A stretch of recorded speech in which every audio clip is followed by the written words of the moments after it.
I'm going to close this presentation by telling you a short story.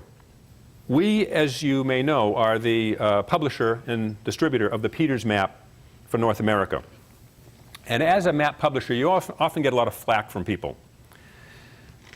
And in this case, I got an email that I'll just sort of summarize it for you. It came in last July. It said, "Hi, I recently purchased a Peters projection map and was shocked to find that you show Tibet as part of China.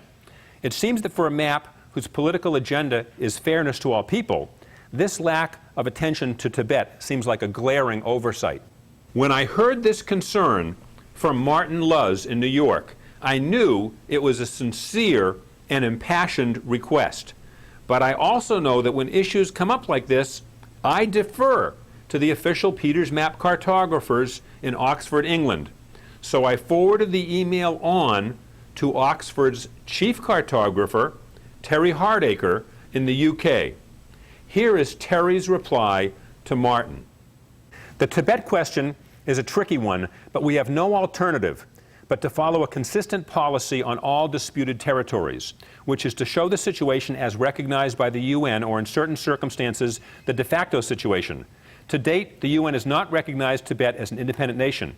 We cannot get into the rights and wrongs of any territorial claim, otherwise we would be seen as partisan. You may not know that there are currently approaching 200 territorial disputes worldwide. Just because they do not all get media publicity does not mean they are less significant to the people who are pursuing the claim." So this was Terry's response to the person who was complaining. And I thought it was a perfectly good response. I mean, to me, I'm out of my league here, so I just felt fine about that. And I didn't expect we'd hear from the original, the person who sent this was Martin Luz from New York. So anyhow, 3 or 4 weeks goes by, and Martin then sends a very long 2-page, this is his final parting shot, you know, a letter directly to Terry. And he says, "Dear Terry, I've been giving your thoughts on Tibet quite a lot of thought, and I'd like to reply."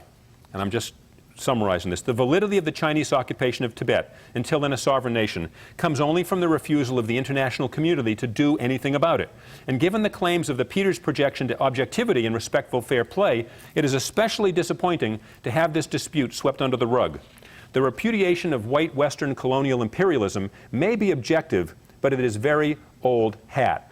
I guess what I'm trying to say is that it's all fine and good to be iconoclastic when it costs you nothing.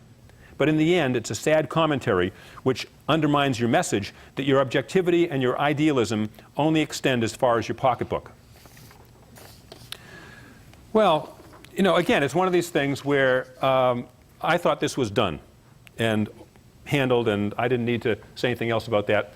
The end of the story is, 4 weeks after that, Terry Hardacre and I are revising the Peters map. We made about 30 changes because there are boundaries that have changed, there are capitals that have changed their name. There's a lot of things that have to be updated cartographically every time you redo a map.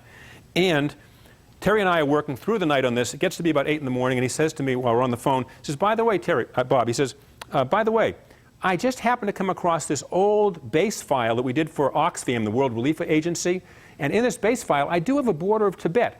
Would you want me to put it in there?" And my jaw dropped, and I said, "Terry, you want me to make the call whether Tibet has the border on it or not?" And he said, "Yeah, we have it. We can put it in, you know." And this is the same guy that just wrote this other email. And something like that.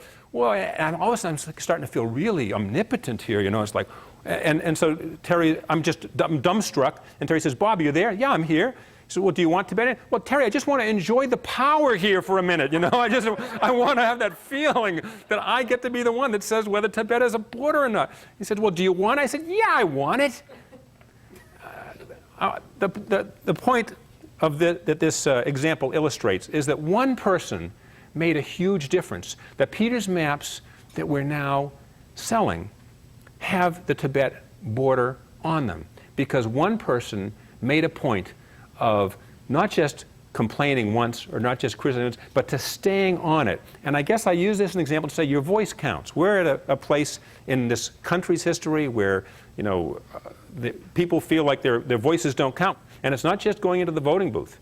It's talking to your neighbors and talking to your friends. And that's the great thing about this country, is that we can express ourselves freely. Whatever your politics are, whatever your position is, don't sit on your opinion. Share that opinion and make a difference. Thank you.